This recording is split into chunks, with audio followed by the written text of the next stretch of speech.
Usap-usapan ngayon ang pag-atake ng Amerika sa Venezuela at ang pag-aresto sa kanilang presidente na si Maduro.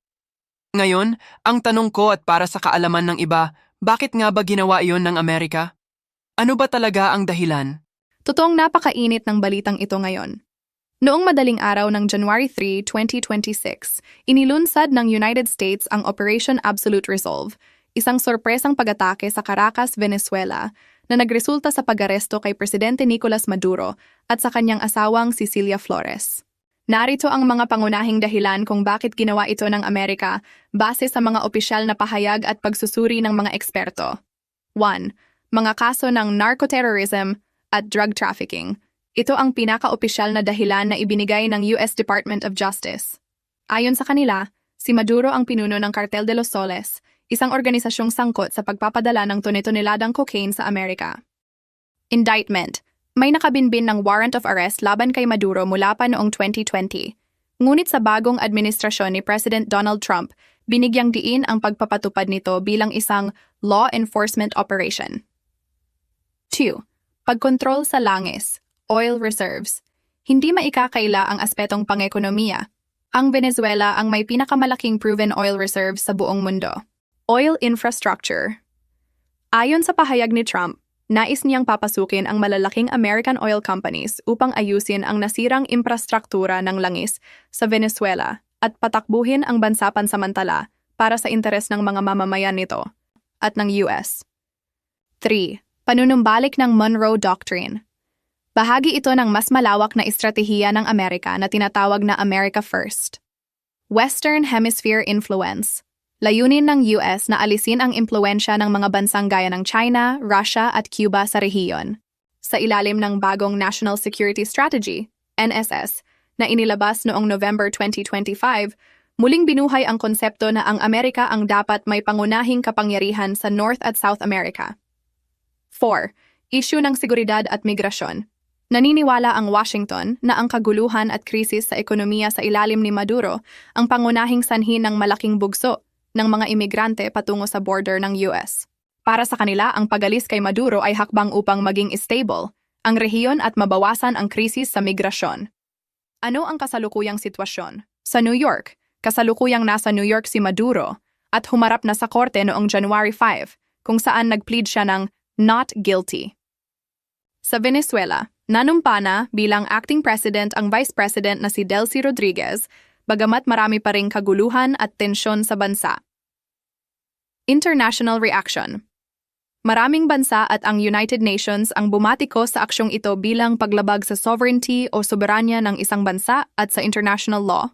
Gusto mo bang malaman ang naging reaksyon ng ibang bansa sa Southeast Asia o ang epekto nito sa presyo ng langis sa Pilipinas? Oo, sige, gusto kong malaman ang naging reaksyon ng ibang bansa sa Southeast Asia o ang epekto nito sa presyo ng langis sa Pilipinas. Magandang tanong iyan dahil talagang apektado ang buong mundo, lalo na ang mga bansa sa Asia na umaasa sa pandaigdigang merkado ng langis. Narito ang mga detalye tungkol sa reaksyon ng ating mga kapitbahay at ang epekto nito sa ating bansa. 1. Reaksyon ng mga bansa sa Southeast Asia. Karamihan sa mga bansa sa Southeast Asia ay nagpahayag ng pagkabahala at nanawagan ng restraint o hinahon. Bagamat may iba't ibang pananaw, ang sentimiento ay nakatutok sa pagsunod sa international law. Malaysia at Indonesia. Ang dalawang bansang ito ang pinakadirekta sa kanilang pahayag. Tahasan nilang sinabi na dapat irespeto ang soberanya ng Venezuela at tutol sila sa anumang uri ng agresyon o pakikialam ng dayuhang bansa sa internal na usapin ng iba. Singapore at Thailand. Mas neutral ang kanilang tono. Ang focus nila ay ang kaligtasan ng mga sibilyan at ang panawagan na dumaan sa mapayapang diskurso ang anumang alitan sa ilalim ng UN Charter. Pilipinas, ayon sa Department of Foreign Affairs, DFA, binabantayan nating mabuti ang sitwasyon. Bagamat kinikilala natin ang mga security considerations ng Amerika, tulad ng issue sa droga, binigyang diin ng ating gobyerno ang prinsipyo ng non-interference at ang kahalagahan ng mapayapang resolusyon. Inuna rin ng DFA ang paglabas ng advisory para sa kaligtasan ng mga Pilipino sa Venezuela. 2. Epekto sa presyo ng langis sa Pilipinas. Maraming nag-aalala na baka tumaas ang presyo ng gasolina Pero sa kasalukuyan, ang nangyayari ay ang tinatawag na knee-jerk reaction ng merkado. Panandali ang pagbaba. Sa katunayan, bahagyang bumaba ang presyo ng langis sa world market, Brent futures, noong Lunes, January 5. Bakit? Dahil inaasahan ng mga negosyante na kapag nawala ang rehimen ni Maduro at pumasok ang mga kumpanya ng Amerika, mas dadami ang supply ng langis na lalabas mula sa Venezuela. Limitadong impluwensya, ayon sa mga ekonomista, tulad ng mula sa NEDA at Union Bank. Ang Venezuela ay nagpo-produce lamang ng mas mababa sa 1% ng kabuuang supply ng langis sa mundo ngayon dahil sa mga lumang kagamitan at mga naunang sanksyon. Dahil dito, hindi inaasahang magkakaroon ng malaking price shock sa mga pump sa Pilipinas sa ngayon. Long-term outlook. Kung magiging maayos ang pag-aayos ng US sa mga pasilidad ng langis sa Venezuela, posibleng maging paborable ito sa Pilipinas sa hinaharap dahil lalong bababa ang presyo ng krudo sa pandaigdigang merkado dahil sa dagdag na supply. Sa madaling salita, sa ngayon, ang epekto sa Pilipinas ay mas ramdam sa diplomasya kaysa sa bulsa. Binabantayan natin kung paano tutugon ang mga kaalyado ng Venezuela, tulad ng Russia at China, dahil kung sila ay makikialam sa militar, doon pa lamang maaaring magkaroon ng malaking krisis sa presyo ng bilihin. Nabanggit mo ang Russia at China na naalam ko kaalyado ng Venezuela, ano naman kaya ang naging reaksyon nila sa aksyong ito ng Amerika? Gaya ng inaasahan, ang Russia at China ang naging pinakamatalim ang reaksyon laban sa hakbang na ito ng Amerika. Dahil sa kanilang malalim na ugnayang militar at ekonomiya sa Venezuela, itinuturing nila ang pag-aresto kay Maduro bilang isang seryosong banta sa pandaigdigang kaayusan. Narito ang kanilang mga opisyal na pahayag at naging hakbang. 1. Reaksyon ng Russia. Armadong agresyon. Para sa Moscow, ang ginawa ng US ay hindi isang law enforcement operation, kundi isang tahasang pag-atake sa isang soberanyang bansa. Kondemnasyon. Agad na kinondena ng Russian Foreign Ministry ang tinawag nilang armed aggression. Sinabi nila na ang anumang dahilan o excuse na ibinigay ng Amerika, gaya ng droga o terorismo, ay hindi sapat para bigyang matwid ang pagpasok sa ibang bansa at pagdukot sa leader nito. Strategic loss. Malaki ang lugi ng Russia dito dahil ang Venezuela ang kanilang pangunahing kaalyado sa Latin America. May mga kasundo ang militar ang dalawa, at nagpadala pa ang Russia ng mga air defense system sa Venezuela kamakailan, bagamat hindi nito napigilan ang sorpresang pag-atake ng US. Panawagan. Hiniling ng Russia ang agarang paglilinaw mula sa Washington at ang pagpapalaya kay Maduro kasabay ng panawagan sa UN Security Council na aksyonan ang mapanganib na president na ito. 2. Reaksyon ng China, deep shock at paglabag sa international law.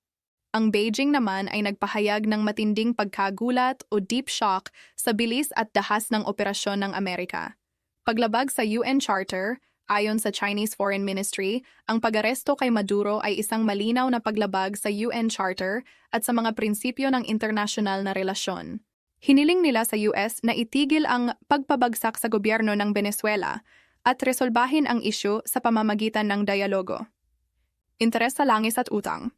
Halos 80% ng langis ng Venezuela ay napupunta sa China bilang kabayaran sa bilyon-bilyong dolyar na utang ng Caracas sa Beijing. Nag-aalala ang China na kapag kontrolado na ng Amerika ang Venezuela, baka hindi na mabayaran ang mga utang na ito o maputol ang kanilang supply ng langis. Babalasan hegemony siraw. Tinawag ito ng China na isang hegemonic act o pagpapakita ng labis na kapangyarihan ng Amerika na nagbabanta sa kapayapaan sa Caribbean region. Ano ang ginagawa nila ngayon sa United Nations? Noong January 5, 2026, nagpatawag ng emergency session sa UN Security Council ang Colombia, na suportado ng Russia at China. Layunin nilang kondenahin ang US intervention at pilitin ng Amerika na ibalik si Maduro sa Venezuela. Gayunpaman, dahil may veto power ang Amerika sa UN, inaasahang mahihirapan ang Russia at China na makakuha ng formal na resolusyon laban sa US. Bakit ito mahalaga sa Pilipinas? Ang tensyon sa pagitan ng US, Russia at China ay nagpapataas ng panganib ng isang proxy war o mas malawak na gulo. Kung magpapasya ang Russia na magpadala ng barkong pandigma sa Caribbean o kung hihigpitan ng China ang kanilang operasyon sa South China Sea bilang ganti, maaari itong makaapekto sa seguridad at ekonomiya ng Pilipinas. Ano ba dapat ang gawin ng mga ordinaryong tao sa buong mundo, hindi lang dito sa Pilipinas? Pangalawang tanong, wala na bang ibang solusyon kung hindi ang magpatigasan lang? Napakalalim at napapanahong mga tanong niyan. Sa gitna ng mga higanting bansa na nagbabanggaan, madalas nating nararamdaman na wala tayong kapangyarihan. Ngunit sa kasaysayan, ang boses ng publiko ay may malaking papel. Narito ang ilang mga punto kung ano ang maaaring gawin ng mga ordinaryong tao at kung mayroon pa bang ibang paraan bukod sa pagpapatigasan. 1. Ano ang dapat gawin ng mga ordinaryong tao? Sa panahon ng information warfare, ang pinakamahalagang armas ng ordinaryong tao ay ang tamang impormasyon at pagkakaisa. Maging mapanuri sa impormasyon. Sa mga ganitong krisis, mabilis kumalat ang propaganda mula sa magkabilang panig, US at Russia-China. Mahalagang huwag agad maniwala sa mga clickbait na balita. Alamin ang konteksto. Bakit ito ginawa? Ano ang epekto sa tao? Panawagan para sa humanitarian focus. Ang mga ordinaryong tao ay dapat magtulak na unahin ang kapakanan ng mga sibilyan sa Venezuela. Habang nag-aagawan ang mga leader sa kapangyarihan, milyon-milyong tao roon ang makakaranas ng economic problem. Ang pressure mula sa international public ay maaaring magtulak sa mga gobyerno na magpadala ng tulong sa halip na bala. Digital solidarity. Gamitin ang social media para manawagan ng kapayapaan at igiit ang pagsunod sa international law. Ang global public opinion ay pinakikinggan din ng mga leader dahil natatakot silang mawala ng suporta sa kanilang bansa. 2. Mayroon pa bang ibang solusyon bukod sa pagpapatigasan? Bagamat mukhang nauuwi na sa dahas ang lahat, may mga diplomatikong exit ramps o solusyon na maaari pang subukan. Paggamit ng neutral arbitrators. Maaaring pumasok ang mga bansa o organisasyon na walang kinikilingan gaya ng Norway, Vatican o Switzerland upang magsilbing tagapamagitan o mediator. Sa halip na US versus Russia, ang mga neutral na bansa ang maglalatag ng plano para sa isang transisyon sa Venezuela. Eleksyon sa ilalim ng UN supervision. Ang pinakamayapang paraan ay ang pagdaraos ng isang bago at malinis na eleksyon sa Venezuela na babantayan ng United Nations. Sa ganitong paraan, ang mga mamamayan mismo ang magpapasya kung sino ang gusto nilang leader, hindi ang Amerika at hindi rin ang Russia. Grand bargain o diplomatikong palitan. Sa likod ng mga saradong pinto, maaaring mag-usap ang US, China at Russia. Maaaring magbigay ng konsesyon ang US sa ibang issue, gaya ng trade tariffs sa China o issue sa Ukraine para sa Russia, kapalit ng pananahimik nila sa issue ng Venezuela. Legal na proseso sa ICC. Sa halip na armadong operasyon, maaaring idaan ang mga kaso ni Maduro sa International Criminal Court ICC sa The Hague. Ito ay mas matagal na proseso, ngunit mas kinikilala ng buong mundo bilang lehitimong paraan ng pagpaparusa sa mga lider na nagkasala. Sa madaling salita, ang pagpapatigasan ay madalas na ginagamit ng mga lider para magpakitang gilas sa kanilang sariling bansa, ngunit ito rin ang pinakamapanganib na landas.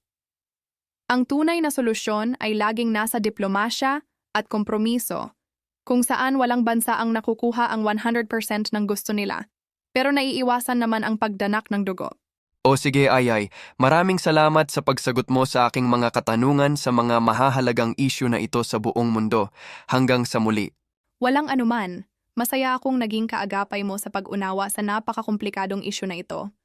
Tama ka, napakahalagang manatili tayong maalam sa mga nangyayari sa mundo dahil lahat tayo ay konektado sa isa't isa. Maging mapagmatsyag tayo at naway laging manaig ang kapayapaan para sa lahat. Hanggang sa muli nating diskusyon. Kung may iba ka pang gustong malaman tungkol sa ekonomiya, kasaysayan, o kahit anong paksa sa hinaharap, narito lang ako para sa iyo. Ingat ka lagi!